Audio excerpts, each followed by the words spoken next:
Alright, guys, welcome to the fourth episode of the podcast, Chuck versus the Wookie.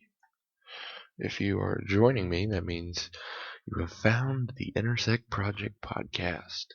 And if you have found the Intersect Project podcast and you have not listened to any of the other episodes, I encourage you to go to iTunes and download the previous 3 episodes and watch the first 3 episodes of Chuck along with the fourth one, because this is the fourth episode rewatch podcast episode.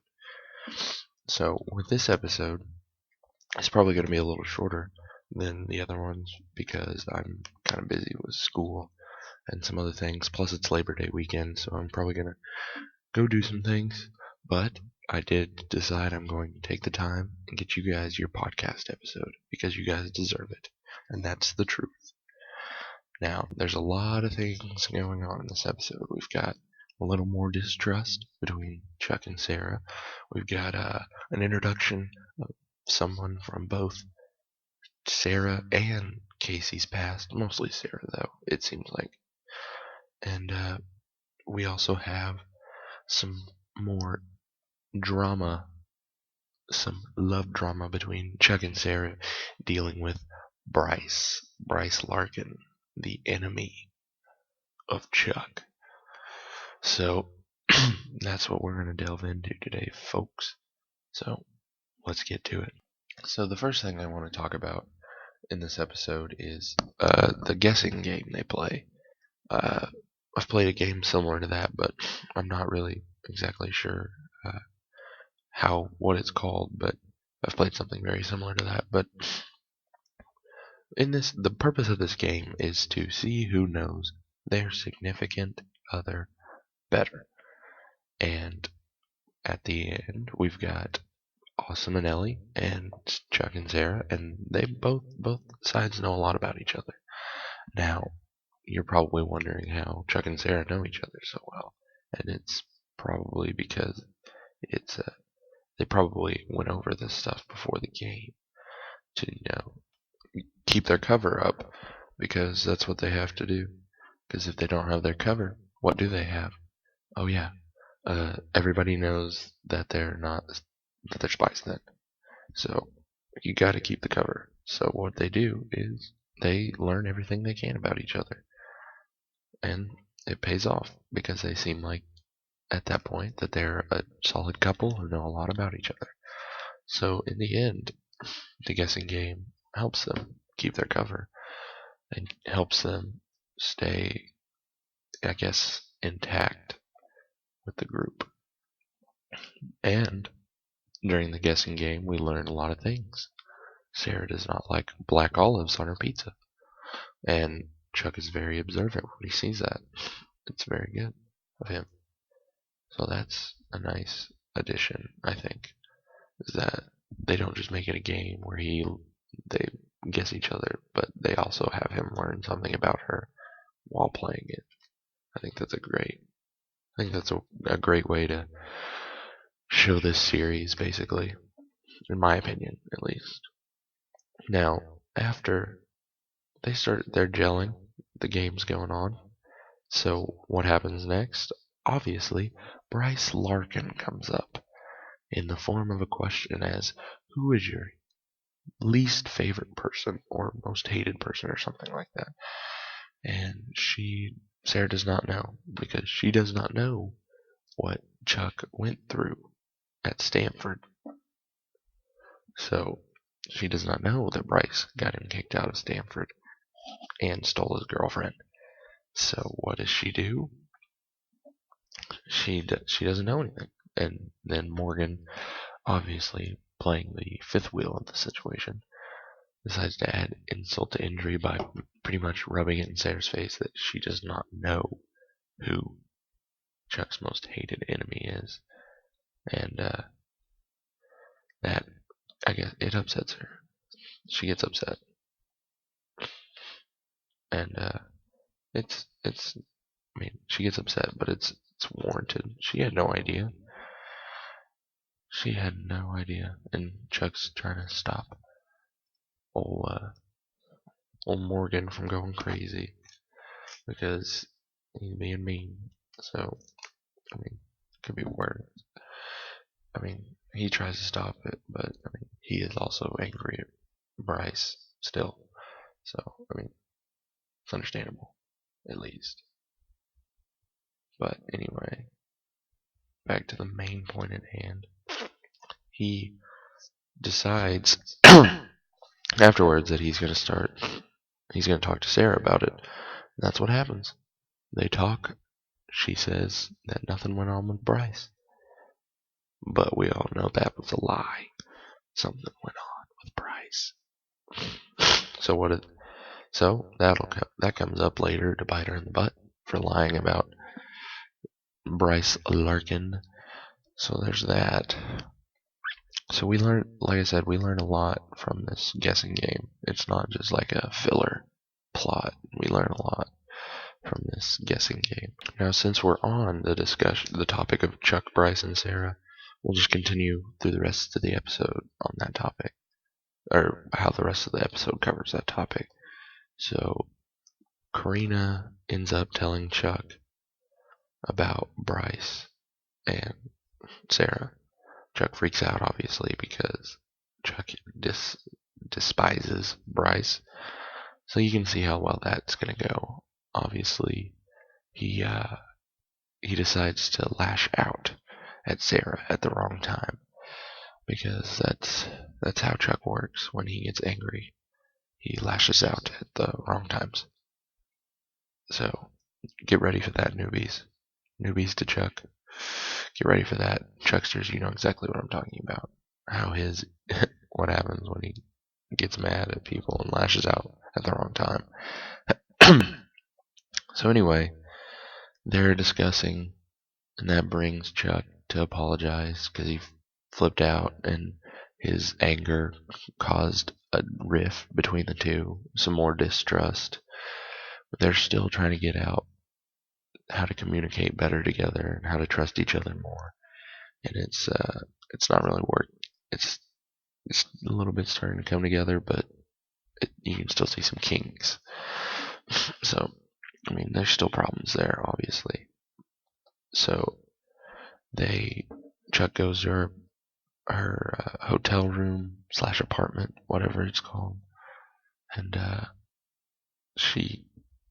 he brings a vegetarian pizza, no olives, which makes her happy because he noticed something about her, and he apologizes for his behavior, and then he tries to get to know something true about her, and that being at least her middle name is what he says. But she doesn't tell him. But when he walks away to go get some pizza, she says it, and it's Lisa. She says it's Lisa. So she really, really, really wants to tell him, but she can't. Because the more he knows, the closer he gets. The closer he gets, the more dangerous the situation gets. And she learned that with Bryce the hard way. Because he done ended up dead. So that is the end of the segment about Chuck, Sarah, and Bryce Larkin. So now we move on to the other topic at hand. The special person from both Sarah and Chuck and Casey's life, not Chuck, Casey's life, past. Karina. Man, what a girl Karina is. She is a different one. We'll say that. She, for those of you who didn't listen very well, listen better. But she is a DEA agent, and her undercover name is Karina, so it's not her real name. Who knows what her real name is? But her name's Karina, and for the rest of the show, it's Karina. That's not a spoiler. She's just going to be in other episodes. So there you go. Anyway, Karina is not one to enjoy. She is like if the spy that enjoys spy work too much. She fully loves spy work. And that's why she's a good spy. So there's that. And she's a feisty one. She is mean and cold-hearted at the same time. She'll be your best friend, and then she'll betray your darkest secret. You can't trust anything with Karina. She's like if you're the only one in school with these cool sneakers and everybody wants a pair, but there's no more left in the town. Someone's gonna try and steal those sneakers, and it's basically her. She would steal the sneakers. That's a terrible analogy. I apologize for wasting like 10 seconds of you guys' time with that terrible analogy. Anyway, she is, like I said, she's cold-hearted and feisty. She's mean. And who does she decide? Who does she have to go on a date with for a cover? Morgan, of course. Morgan, Mr. Bowl-Cut himself. He they decide to use Morgan as a cover to keep their cover intact. And she plays along with it. And Morgan thinks it's real and gets too obsessed with it, which is why he goes to the hotel. And when he goes to the hotel, what happens, of course? She breaks his heart and then kisses him, fixing his heart immediately. And well, we all know she's doing it just to drop the diamond and get away from Casey, but, same thing. Anyway, she does kiss him. Morgan flips out. Goes to see Chuck and is like, well, man, she kissed me. What's going on? So that's how Chuck finds out that the diamond is with Morgan. Oh, yeah. And small tangent. Chuck versus the Wookie is about taking a diamond filled with nuclear. I think it's nuclear launch code. Not nuclear launch codes, but it's missile information to terrorists in Afghanistan. And a very hairy, I guess, Indian fellow has it, and they steal it from him, and he's not happy. He's not a very good filler bad guy in my opinion. I mean, he doesn't pop out like some other villains, except for the fact that he's really hairy and they call him a Wookiee. So I mean, I enjoy Star Wars references. The company that runs this podcast that I started with a friend is called NerfHerder Entertainment. So it's a safe bet that I really, really like Star Wars. But he just never stuck out to me as a good filler bad guy, really.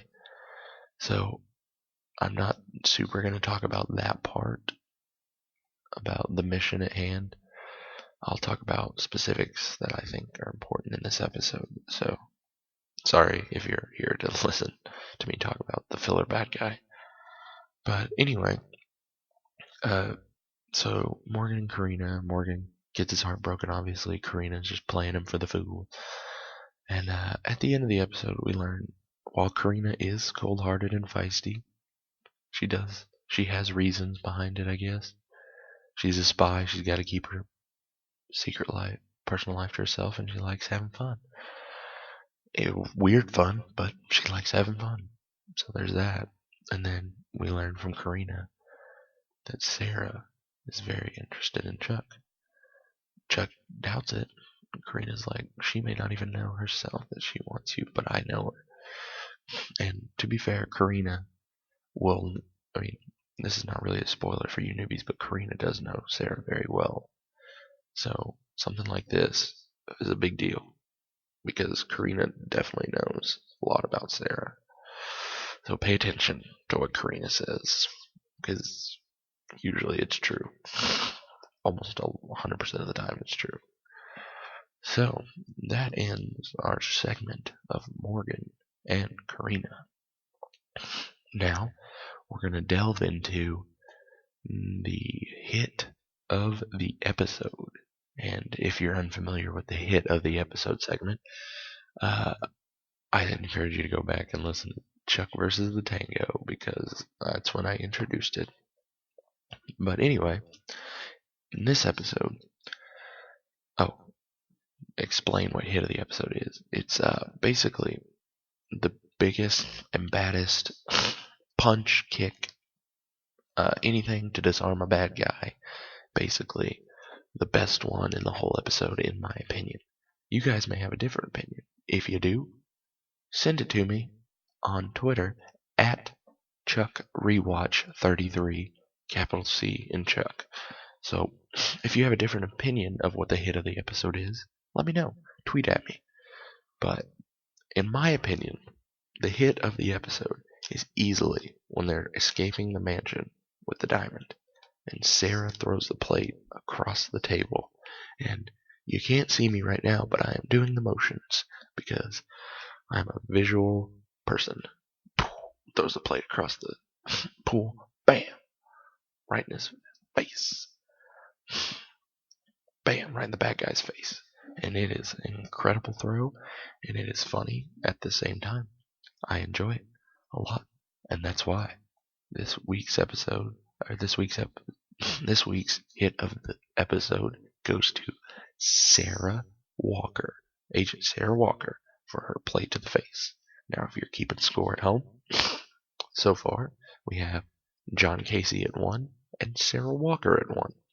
Maybe Chuck will get on the board next episode. Maybe we'll have a previous winner add another point to their total.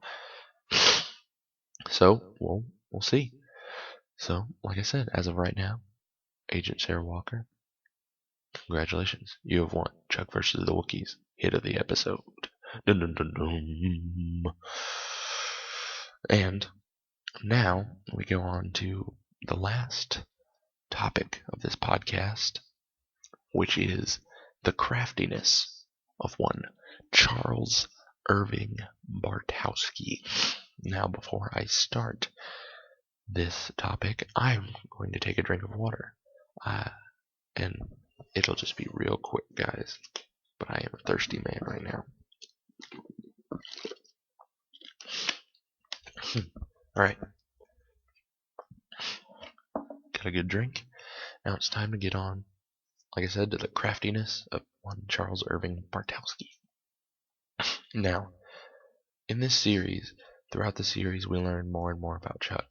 But one thing we do learn is that while he may just be a guy that works at the NerfHerder at the Buy More, he's clever. He's very intelligent, obviously, because he's went to Stanford. Not a lot of people get into Stanford, so obviously he's smart. But he's not just like intelligent, book smart. He is clever, quick thinking on his feet. He knows what to do. He knows how to do something quickly, I guess is what I'm saying. And newbies will learn that later as the show continues. But sorry, I think I'm coming down with a little bit of a cold, but our seasoned Chucksters know exactly what I'm talking about. How well he's able to think on his feet, fast, quick, and it keeps him from dying a lot of times. So that's nice. But in this episode, we get to see the craftiness of Chuck when he does the unthinkable. He mails the diamond to Beckman. He's running from the bad guys, obviously. The bad guy corners him. He sticks the diamond in an envelope that he sends to Beckman. He drops it in the mail chute, and the diamond is mailed to Beckman. Now, that's just hilarious, because who would think to just drop it in the mail slot? And to be honest, he didn't want to drop it in the mail slot. He did freak out when he dropped it in the mail slot. He was just gonna, I guess, not really. He's gonna intimidate him in a weird way. It's not really intimidating. Trying to keep him from, killing him. But so someone can catch up and help him. But he ends up dropping the diamond into the mail chute, and it was mailed back to Beckman. And it's just hilarious to me that he does that. It's just a funny moment of the episode, especially the look on Beckman and the other general's face when they get the diamond in the mail. And he pretty much says right out, he's like, "You didn't." And he's like, you didn't. In a questioning manner, because who would ever think to do that? That's a huge risk. Sending a diamond filled with missile information in the mail, where things get lost all the time in the mail. This is the dumbest thing ever, but it works. It works out, and they get the diamond. And that completes this segment on Chuck's craftiness. And it also concludes this episode. I'd like to thank you guys for sharing this ride with me. You're great and wonderful people. I enjoy you guys dearly because you've taken the time to listen to my stupid opinions, listen to my stupid voice about a podcast on my favorite show ever, Chuck. So thank you for doing that, guys. Thank you for listening. If you have listened to all the episodes, thank you if you listened to one episode. When I started this podcast, I honestly didn't think it was going to go anywhere, but you guys have made it a nice turnout. I enjoy making these podcasts for you guys. So once again, thank you if you listen. If you know someone who doesn't listen but they like Chuck, send this podcast their way. If you know someone in general, if you know other people, send this podcast their way. I want to share it out. The goal. Now, I said this in the pilot, but I'm going to try and get this goal. The goal is to do a live podcast episode at at Nerd HQ in summer 2015. That's the goal for this podcast. We're going to keep producing great podcast episodes for you guys, but our goal is to get this podcast to do a live recording at Nerd HQ.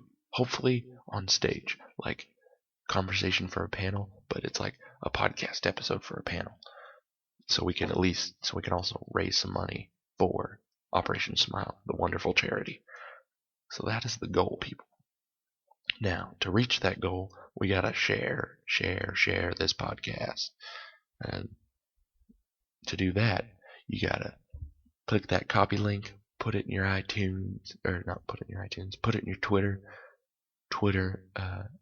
update, your tweet, and hit send so everybody goes, hey, what is he tweeting about? What is he or she tweeting about? Oh yeah, this great podcast. Share it on Facebook, Twitter, Tumblr, MySpace, Zanga, your blog. Let's try and get a big blog that reviews podcasts to listen to this. Let's do it, guys. I believe in you. We're Chuck fans. We reunite. #ChuckTV. But anyway, enough of my shameful self-promoting. I just like to thank you guys for taking time out of your day to listen to a podcast run by me. Just some stupid kid. So, thank you for that. And obviously, thank you to the Chuckaholics family for promoting me and supporting this podcast. Chris, JD, Mike, Gary, Chuck movie fan. Thanks, guys, for believing in me and listening to the podcast. We're working on some things behind the scenes for everyone. Maybe some guest interviews. And also, don't forget to check out the Intersect project on iTunes, on iTunes. Don't forget to check it out on iTunes. By the way, leave reviews on there, guys, for me. Tell me what you think about the show, and I will read the reviews so I can get a better idea of what you guys want out of these episodes. But anyway, leave reviews, but check out the Intersect project on Twitter at ChuckRewatch33, capital C at the beginning of Chuck. Also, check out our parent company, NerfHerder Entertainment. We're working on maybe putting out like a weekly show on YouTube based all around nerdy news, because you guys, everybody reads like articles and stuff on like the nerd topics, but we want to present it to you in a fashion of like a news, like your news. So keep on the lookout for that. We're trying to get that put together, but that may be a little bit further on down the road, because it's a pretty big challenge for us. But anyway, follow NerfHerder at NerfHerder HQ on Twitter, and go follow all the Chuck fans. Go follow all the Chuckaholic fans, guys. Go follow all the Chuck fans on Twitter because they're great people. And this is concluding this week's episode, Chuck versus Wookie. Thank you guys for listening.